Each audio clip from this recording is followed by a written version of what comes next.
അധികം ആൾക്കാരും എന്നോടും ചോദിച്ചിട്ടുണ്ട്, എവിടേക്കാണ് പോകുന്നത്, അറബി കോളേജിലേക്കാണോ, എന്താ മാർക്ക് പറഞ്ഞുകൊണ്ടാണോ പോണത്, അല്ല ഇത്രയും മാർക്ക് വാങ്ങിയിട്ട് എന്താ പിന്നെയും ആ മഹദിയിലേക്ക് പോകുന്നത് എന്നോട് ചോദിച്ചിട്ടുണ്ട്.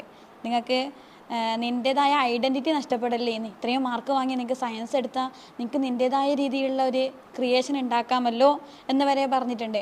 അപ്പോൾ ശരിക്കും പറഞ്ഞാൽ ഞാൻ എൻ്റെ ഐഡൻറ്റിറ്റി വളർത്തിയെടുത്തത് തന്നെ ഈ മഹദിയയിൽ വന്നതിലൂടെയാണ്.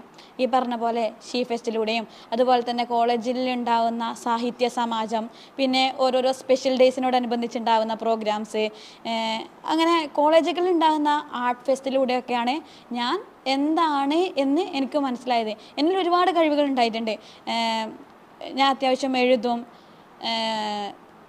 പ്രസംഗം പറയും. പക്ഷേ ഇതൊന്നും എക്സ്പോസ് ചെയ്യാൻ വേണ്ടി അല്ലെങ്കിൽ എന്നിലുള്ള ഈ കഴിവുകളൊന്നും എനിക്ക് മനസ്സിലാക്കി തരാൻ വേണ്ടിയിട്ട് ആരും ഉണ്ടായിരുന്നില്ല. ആ സമയത്താണ് ഈ 10ാം ക്ലാസ് കഴിഞ്ഞ് ഞാൻ ഈ കോഴ്സിലേക്ക് തിരഞ്ഞെടുത്തതിലൂടെ എനിക്ക് ലഭിച്ചത്.